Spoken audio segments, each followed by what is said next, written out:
অসহযোগ আন্দোলনের প্রথম দিনে রোববার সারা দেশে ব্যাপক সংঘর্ষ ও প্রাণহানির ঘটনা ঘটে। এমন পরিস্থিতিতে হঠাৎ কর্মসূচিতে পরিবর্তন আনে বৈষম্য বিরোধী ছাত্র আন্দোলন। একদিন এগিয়ে আনে তাদের মার্চ টু ঢাকা কর্মসূচি। এর মাধ্যমে সারা দেশ থেকে ছাত্র জনতাকে ঢাকায় আসার আহ্বান জানানো হয়েছে। বলা হয়েছে এটা হবে চূড়ান্ত লড়াই। শিক্ষার্থীদের এক দফা আন্দোলন মার্চ টু ঢাকা কর্মসূচির প্রতি পূর্ণ সমর্থন জানিয়েছে বিএনপি।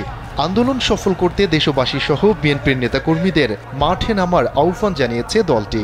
একই সঙ্গে অন্যান্য রাজনৈতিক দলকে নিজ নিজ এলাকাতেও আন্দোলন চালিয়ে যাওয়ার অনুরোধ করেছে তারা।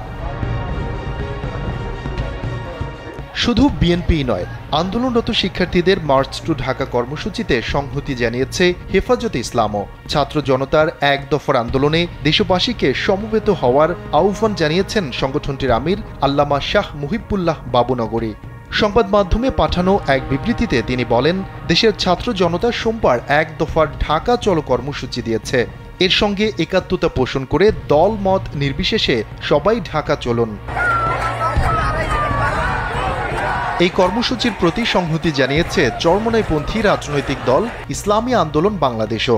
রোববার দলটির মহাসচিব অধ্যক্ষ হাফেজ মাওলানা ইউনুস আহমদ এক বিবৃতিতে সংহতির কথা জানিয়েছেন।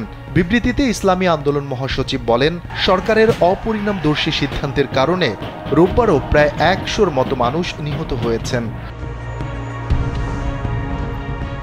এদিকে যারা কারফিউ অমান্য করবে তাদের বিরুদ্ধে জিরো টলারেন্স দেখানো হবে বলে জানিয়েছেন ঢাকা মহানগর পুলিশ ডিএমপির কমিশনার হাবিবুর রহমান।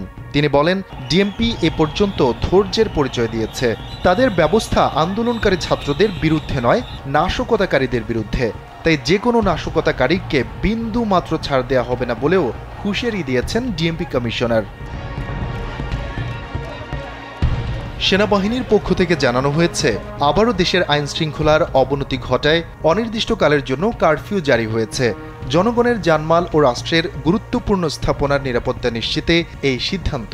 জনসাধারণকে কারফিউ মেনে চলার পাশাপাশি সার্বিক সহযোগিতার অনুরোধ করেছে আন্তঃবাহিনী জনসংযোগ পরিদপ্তর আইএসপিআর।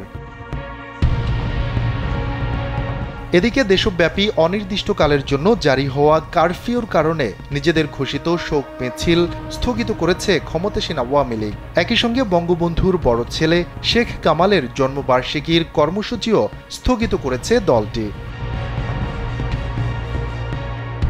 এমন পরিস্থিতিতে ঢাকায় ঠিক কী ঘটতে যাচ্ছে তা নিয়ে শঙ্কায় দেশের মানুষ।